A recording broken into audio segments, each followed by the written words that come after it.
compartir nuevamente con él aquí en el estudio del Canal 5 Días. Hola Jorge, ¿cómo estás? Buen día. ¿Cómo estás, Samuel? Un gusto poder compartir con ustedes y con toda la teleaudiencia del Canal 5 Días en este arranque de temporada de vuelta. Así que felicitaciones por este segundo año que están en pantalla. Muchas gracias. Un gusto también para nosotros. Y bueno, queríamos invitarte porque sabemos que siempre estás con investigaciones sobre el impacto. Recién estábamos hablando fuera del aire un poco lo que fue la pandemia, ¿verdad? El impacto que tuvo eso sobre la economía paraguaya. Y bueno, ahora recién destacábamos, podemos tener una entrevista así, ya casi sin tapabocas, ya está. Parece como que nos estábamos saliendo de esta crisis pandémica y nos explota, valga la expresión, una guerra. Te estuvimos siguiendo mucho en redes sociales, estuviste explicando un poco ya algunos de los primeros impactos que esta situación entre Ucrania y Rusia podrían significar para la economía paraguaya. Y bueno, quería primero un análisis tuyo, ¿cómo le viste a Paraguay saliendo ya de esta etapa, casi algunos ya hablan de la post-pandemia del COVID, y entrando en esta nueva coyuntura un poco más compleja a nivel internacional, pero por una situación que es ya fuera de lo sanitario? Así mismo, Samuel. Y fíjate que Paraguay venía como retomando los niveles pre-pandemia.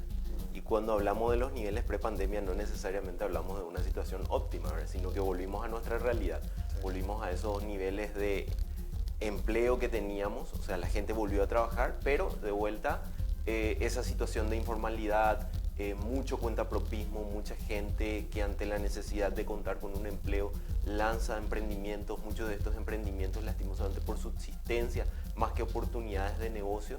Entonces volvimos un poco a nuestro ambiente habitual, lo cual de vuelta, insisto, no necesariamente es lo óptimo, ¿verdad? Pero es mucho más fácil hablar desde una plataforma como esa antes que hablar de una plataforma como la que estábamos en el segundo semestre del 2020. Entonces ahí es donde el 2020 nos plantea un montón, el 2022, perdón, nos plantea un montón de desafíos y más todavía con lo que ya mencionaba, con todo lo que se viene por delante. Bueno, y recién estábamos recordando un poco los números del Ministerio de Salud. Ayer daba a conocer los datos que habitualmente da sobre el número de infectados, personas fallecidas. Ayer el número hablaba de unas 700 personas, ¿verdad?, que dieron positivo al COVID. Si bien es cierto, todavía es un número relativamente alto, pero ya no son los 3.000 o 5.000 o 6.000 que en algún momento de este año, a principio de este año, en esa tercera ola que algunos le hablan, llegamos a tener. Lo mismo el número de fallecidos. 8 fallecidos en la jornada de ayer. Va reduciéndose el número de fallecidos, va reduciéndose el número de personas infectadas. Ya hay un número de más del 50% de las personas ya vacunadas. El caso COVID, el caso pandemia, podemos decir que ya la economía está 100%, por lo menos de ese efecto, recuperado, o todavía no. Yo creo que hay ciertos impactos muy fuertes que quedaron y que se sienten actualmente, se van a sentir en el mediano plazo y se van a sentir en el largo plazo, ¿verdad? Actualmente sabemos que la situación de los comerciantes de frontera no es bueno, como efecto del COVID y también como efecto de todo este tema del tipo de cambio, los precios distorsionados de los vecinos. Entonces todavía hay un sector en concreto que mencionaba que no se ha recuperado, y hay muchos sectores que aún están en una situación muy compleja, ¿verdad? A nivel macro, creo que podemos decir que sí, hemos vuelto a los niveles prepandemia, hemos retomado el nivel de actividad económica, y eso con todo lo que ya estábamos mencionando, ¿verdad? Con todo lo que eso implica para el empleo, con todo lo que eso implica para los negocios informales. Entonces surge una oportunidad un poco también de pensar cómo podemos ya hacer mucha más política micro. Siempre hemos destacado lo macro de Paraguay, que por cierto nos queda muy poco margen de maniobra macro con todo lo que ha dejado la pandemia. Entonces los efectos de la pandemia no pueden ser dejados de lado. De hecho, estábamos hablando de todo lo que va a impactar esta situación de sequía, la situación Ucrania-Rusia. Entonces uno dice, bueno, de vuelta una vez más, las construcciones, el sector público, las inversiones públicas podrían ser un gran amortiguador. El problema ahí, Samuel, es que tenemos ya muy poco margen. Claro. No podemos sacar la billetera del Estado y decir, bueno, vamos a hacer grandes rutas, puentes, edificios, y eso nos va a ayudar a amortiguar este 2022. Entonces, tenemos que empezar a ajustar algunas cuestiones que nos ayuden desde lo micro a sobrepasar algunas situaciones que justamente se sienten bastante en el bolsillo, ¿verdad? Algunas situaciones de crisis o de impactos económicos muchas veces no llegan a todos. En esta situación sí nos llega a todos, ¿verdad? Así mismo. La inflación, el tipo de cambio, más que nunca realmente los impactos se están sintiendo. Y ahí te quiero preguntar respecto al tema de inflación. Enero y febrero, ahora vamos a tener seguramente esta semana los datos de febrero, pero enero fue duro en tema de inflación, aumento de los precios de los combustibles y Banco Central, hablaste de los márgenes que tenemos, sigue aumentando la tasa de política monetaria. Lo está aumentando a un ritmo bastante acelerado en los últimos 12 meses. ¿Hasta dónde puede también apretar el Banco Central a seguir ajustando la tasa de política monetaria sin que eso después también ya le juegue en contra el hecho de ir subiendo las tasas tan rápido? Ese es un buen punto, Samuel, y ahí lo que yo creo es que tenemos que empezar a combinar cosas, porque para que la gente nos siga un poco, esto es como que hay un gran incendio, que es la inflación. Entonces, ¿qué hace el Banco Central? Intenta retirar el combustible que está alrededor para que ese incendio no siga creciendo. Pero algunos dirán, los bomberos también necesitan combustible para llegar y apagar ahí, ¿verdad? Que son las empresas del sector privado. En la medida que la tasa de política monetaria vaya subiendo, la capacidad de generar créditos para inversiones también se va reduciendo. Claro. Entonces es ahí donde tenemos que hacer combinaciones. Sin lugar a duda, la política del Banco Central, desde mi punto de vista, está bien, por lo que decía. Hay que retirar el combustible de la zona de peligro. Hay que poner ciertas trabas a esos incentivos que podrían derivar en una mayor inflación. Hay que también decir que eso es muy efectivo cuando la inflación viene por el lado de la demanda. El problema ahora es que la inflación se genera por el lado de costo. Entonces es ahí donde surgen muchas preguntas y las personas dicen, ¿por qué el Banco Central tiene que hacer esto? Y viene un poco por esta cuestión, ¿verdad? De retirar aquello que pueda terminar impactando mucho más en un alza de precios, pero, como te decía, eso tiene otra cara de la moneda y ahí tenemos que ver cómo ajustamos eso. Por ejemplo, ante una suba de tasas de interés deberíamos de buscar ciertos sectores a los cuales apoyar con mucha más fuerza porque podrían tener mucha incidencia, captación de empleo, producción local, producción nacional, capacidad para incursionar en mercados de exportación y a ellos ayudarlos con algún tipo de garantía, con algún tipo de apoyo de la AFD, de la banca local. El rol del BNF puede ser muy importante en esta situación. Así que eso es un poco los ajustes que tenemos que empezar a mirar, empezar a ver de cómo paliar esta situación, de cómo combinar, porque como te decía, insisto mucho en esto, hoy no solo es un juego macro para ajustar la economía, sino por sobre todo esos detalles micro. Sí, porque hay algunos, a ver, cuando bajábamos muy fuerte la tasa de política monetaria, lo que estábamos buscando era ayudar a abaratar el costo del crédito y con eso acelerar el ritmo económico, ¿verdad? Ahora estamos encareciendo rápidamente el costo del crédito y de repente, si bien es cierto, nos puede ayudar a controlar un poco la inflación, lo que podría eventualmente pasar también es que nos enfríe también la actividad económica. Ese es el gran riesgo. Así mismo, ese es un poco el riesgo, porque ¿qué es lo que hoy nos va a amortiguar toda esta situación compleja del 2022 con la sequía, con la crisis internacional y con una perspectiva un poco más negativa de la que teníamos al inicio del año? Van a ser las inversiones que se puedan hacer desde el sector privado. La otra cara de la moneda de esta situación de perspectiva nueva que hoy tenemos es que estamos ante niveles de inversión históricas para el Paraguay, principalmente las que se están haciendo en Concepción.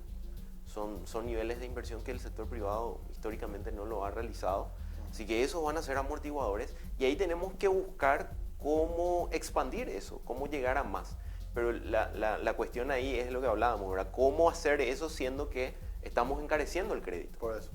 Pero tenemos que encontrar, de vuelta, esos sectores a los cuales decir, estos son sectores en los cuales podemos potenciar.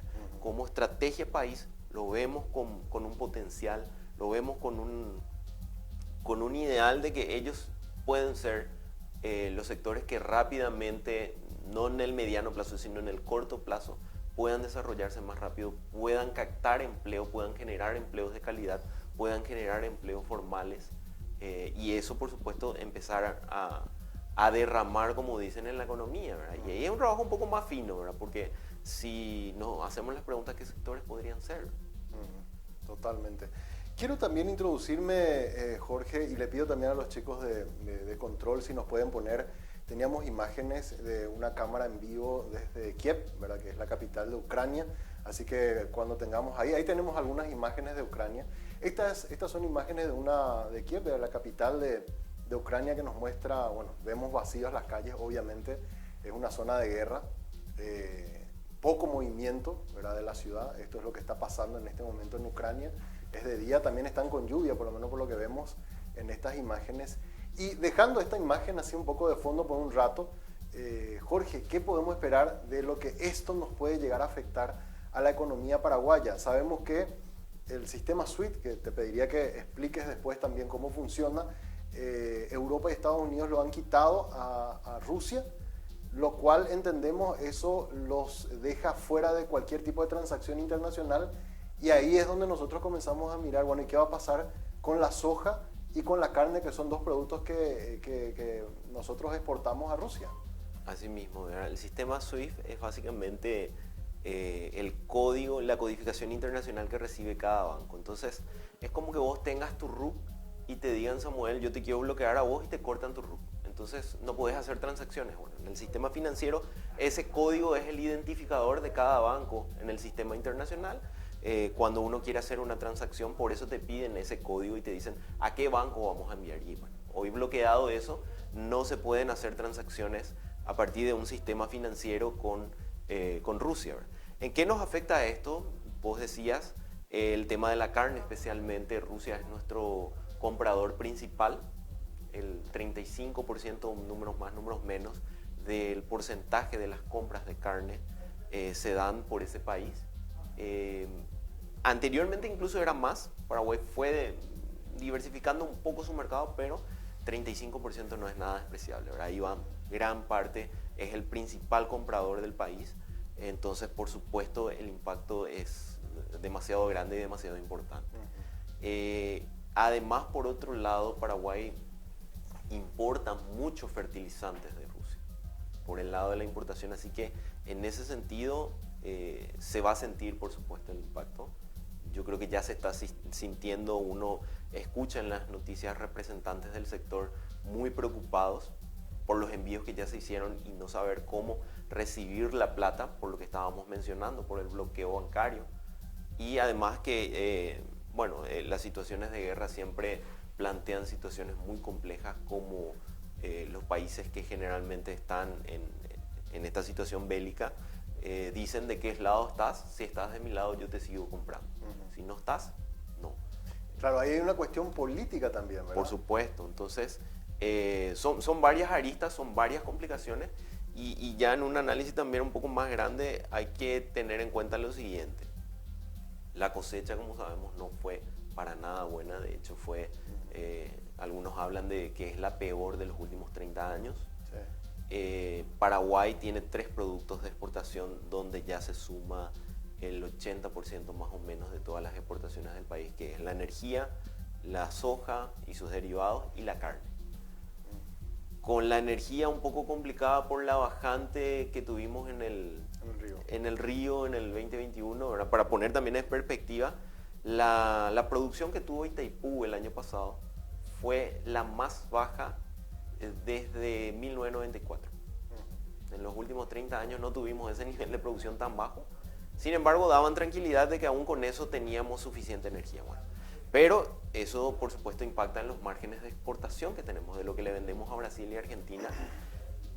Ese rubro afectado, la soja sin poder enviar mucho al mundo, y ahora la carne, estamos hablando de ingresos de divisas que se van a ver afectados en un monto muy importante, ¿verdad? Que de vuelta va también seguramente a impactar mucho más rápido de lo que nos imaginamos en la presión a la suba del dólar, que en estos momentos no es una muy buena perspectiva por los problemas inflacionarios que estamos teniendo. Totalmente.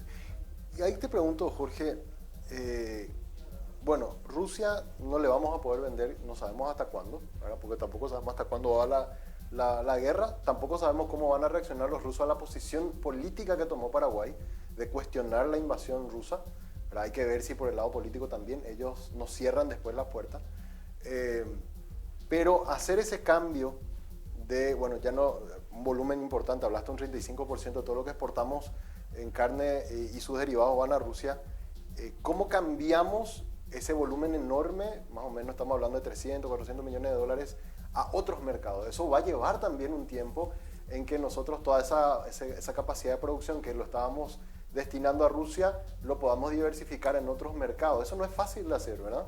No, totalmente, lleva su tiempo. Lo bueno es que de algún modo Paraguay vino diversificando lentamente, pero vino diversificando su mercado. Como te decía anteriormente, era básicamente, en términos muy sencillos, Rusia y Chile. Sí. Hoy hay más actores, todavía con muy poca participación con relación a lo que siguen siendo Rusia y Chile, pero aparecieron estos nuevos actores. Así que ahí las estrategias comerciales, tanto del sector privado con la ayuda de nuestros representantes comerciales, de nuestros agregados comerciales en otros países, va a ser clave, ¿verdad?, para acelerar justamente esto que vos decís.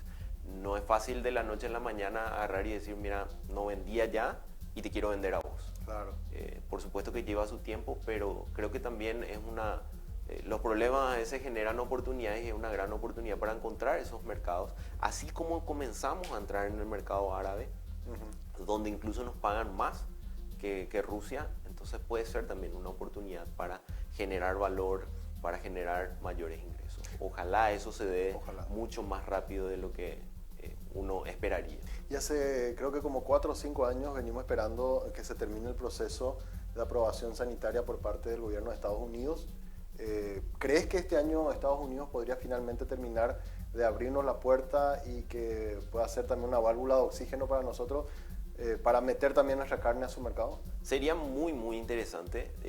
Te mentiría si conozco cómo está ese avance de revisión de todos los procesos que están haciendo. Como vos decís, hace tiempo que ya están mirando. Lo mismo te diría de Taiwán, con muchos sectores que dijeron les vamos a abrir a Paraguay, le vamos a generar la oportunidad, pero las revisiones no terminan. Sí. Entonces ahí también se genera un poco esa oportunidad de que, de vuelta, nuestro Ministerio de Relaciones Exteriores a través de sus representantes metan esa presión de la necesidad del país, de que, bueno, aquellos que son aliados políticos, diplomáticos del país, nos abran esta oportunidad realmente de acelerar algunos procesos, ¿verdad? Y principalmente Taiwán, ¿verdad?, que siempre Paraguay se ha mostrado muy amigos a ellos también han sido muy buenos con nosotros, pero si vamos a mantener una relación diplomática que también se vea reflejada en una relación comercial y que algunos que otros registros que se están llevando ya desde hace mucho tiempo se puedan acelerar. Totalmente. Finalmente, Jorge, esta es la consulta. Recién mirábamos la placa de la encuesta EVE, que es de expectativas de variables económicas, ¿verdad? Una encuesta que se hizo a principios de febrero sin guerra, sin todavía que explote la guerra. Supongo que cuando se haga nuevamente, eso va a tener un impacto. Esto es lo que le estamos preguntando a la audiencia. ¿Qué impacto tendrá la guerra en Ucrania sobre la economía paraguaya? Ningún impacto, nos dice el 4.5%, moderado impacto 44.9%, fuerte impacto nos dice el 50% de los televidentes que están siguiendo el programa en este momento.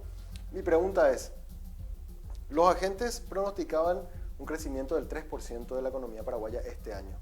¿Vos pensás que ahora con esta nueva coyuntura se cierra el mercado ruso, ayer tuvimos una lluvia después de mucho, ¿verdad?, pero igual la sequía sigue haciendo estragos, una inflación que todavía cuesta controlar, un dólar quizás más caro, ¿cómo pensás que podríamos llegar a cerrar el 2022? ¿Ese 3% es conservador, es muy, podría ser menos, podría ser más? ¿Qué pensás que puede pasar? Hoy las estimaciones hablan de mucho menos. Menos. Incluso algunos ya se atreven a decir que va a ser negativo. Yo todavía creo, y los números que vamos haciendo, esto por supuesto va cambiando la dinámica día a día. Vos hablabas a inicio de febrero una expectativa, a inicio de año teníamos otro, cierto, al final del año. Imagínate que, para ponernos más en contexto, cómo fue cambiando esto. Cuando hablábamos del 2022 allá por agosto, decíamos que el crecimiento esperado estaba en 4.5 a 5%. Luego fuimos corrigiendo hasta llegar a final del año en 3.7.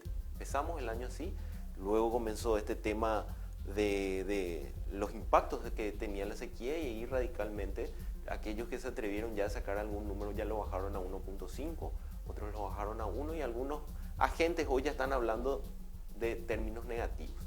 Particularmente de lo que nosotros venimos monitoreando todavía hablamos de márgenes positivos muy pequeños, no de lo que esperábamos, pero esto es muy cambiante. Y ahí yo insistiría mucho en apuntar de vuelta aquello que puede funcionar como amortiguador. ¿Qué puede funcionar como amortiguador? Las inversiones van a ser un amortiguador, lo que decíamos, las inversiones históricas, que son niveles demasiado importantes de los que se están dando. Ojalá eso también genere mucha más atracción y ahí por supuesto tenemos un montón de cosas de qué hablar. ¿Cómo atraemos inversión en un contexto donde nuestras discusiones no necesariamente son de políticas económicas, sino que más bien están centrados a cuestiones políticas, a cuestiones de que este año es un año eleccionario, a cuestiones como las que vimos la semana pasada con los allanamientos, con todo ese ruido que puede generar a un inversor? Entonces, realmente creo que es una situación donde tenemos que mirar todas esas perspectivas y realmente vender la mejor imagen del Paraguay, ese Paraguay del trabajo, ese Paraguay que tiene oportunidades enormes. Hoy el mundo nos plantea una situación donde Paraguay puede ser un protagonista importante en la región con la situación de todas estas complicaciones logísticas. Hoy la industria brasilera se ve muy afectada porque no puede traer cosas de India, porque no puede traer cosas del sur de Asia. Lo mismo con las industrias argentinas. Y Paraguay puede ser ahí un articulador con lo que aquellos que están en el sector logístico industrial le llaman el nearshoring, el acercamiento de la cadena de suministro. Ahí tenemos muchísimo que ofrecer, en las zonas de frontera donde tenemos que estar atrayendo esas industrias de India, del sudeste asiático, que puedan venir a instalarse en Paraguay y estar mucho más cerca de sus compradores finales. Así que estrategias como esas son las que tenemos que estar visualizando y en las que tenemos que ponernos a trabajar como para amortiguar toda esta situación negativa y también que empiecen a ser otros motores de la economía paraguaya. Claro, totalmente de acuerdo. Pues, como bien dijiste, y creo que un par de veces, dejar de estar demasiado dependientes del clima y de uno o dos pilares que si se nos cae toda la estructura, ¿verdad? Eso es lo que tenemos que tratar de lograr. Exactamente, asimismo, Paraguay siempre se va a seguir destacando en el agro. Creo que es una condición y una bendición natural que tenemos en Paraguay de que realmente sacando estos años siempre nos va bien, siempre producimos bien, nuestra soja es muy valorada, nuestra carne es muy valorada, tenemos que comenzar a darle mucho más énfasis, marketing, sellos, como para que también tengan más valor eso, destacar cuestiones como esa. Detrás de la carne también quiero decir que la carne porcina está ganando terreno, todavía muy chico, pero si uno lo compara a lo que era 10 años atrás, es un crecimiento demasiado importante. Surgieron otros rubros como el arroz. O sea, el sector primario y sus derivados y su industrialización siempre va a ser un pilar importante en Paraguay. Definitivamente es algo que sabemos hacerlo y que podemos potenciarlo mucho más. Pero a eso tenemos que ayudarle con otras cuestiones y en estos años donde el clima no fue muy favorable, tenemos que encontrar situaciones como esta en donde podemos, creo yo, tener muchas oportunidades. Esta situación que te planteaba es algo de lo que hablamos hace varios años, no es algo que yo estoy inventando. Hace cuánto que decimos que Paraguay puede ser un potencial logístico para la región, totalmente. Tanto de pasajeros como de carga. Totalmente. Entonces, eso es lo que tenemos que explotar, eso es donde tenemos que apuntar, eso es donde tenemos que centrar nuestra fuerza. Imagínate que hicimos una inversión demasiado importante con el bioceánico, muchísima plata destinada a ese sector y hoy está generando un montón de inversiones. Las inversiones están respondiendo. Pero me comentaban, Samuel, de que la energía ya no está aguantando. Entonces ahí es donde tenemos que coordinar acciones y decir, este punto es estratégico para el país. Este punto es importante, acá vamos a irnos con rutas, acá vamos a irnos con puentes, acá vamos a irnos con energía eléctrica, acá vamos a irnos con seguridad, acá vamos a irnos con aulas bien equipadas para que cuando vengan las industrias, vengan sus empleados, también tengan todas estas opciones. También vamos a poner los hospitales. O sea, coordinar estas cuestiones, que no sea que había sido el Ministerio de Obras Públicas está haciendo un enorme sacrificio de ir hacia acá, y la ANDE está haciendo un enorme sacrificio, pero está yendo del otro lado. Exacto. Entonces, Exacto. esos puntos tenemos que centrar y tener esa visión también de qué queremos atraer, porque cuando disparamos a todos lados, cualquier cosa nos viene No, bien. totalmente, totalmente. Jorge, te agradezco muchísimo tu tiempo. Gracias por compartir con nosotros este primer programa de la edición 2022. Seguramente durante el año vamos a seguir hablando, así que gracias por visitarnos. Un gusto siempre compartir contigo y con toda la teleaudiencia, así que espero en el año visitarles con mucho gusto. Lo vamos a hacer si llega la invitación. Muchas gracias. Jorge Garicoche, economista, conversando con nosotros coyuntura local y también cómo la coyuntura en el exterior nos puede llegar a afectar en las perspectivas económicas para este año. Hacemos una pausa, a la vuelta seguimos con más Monitor.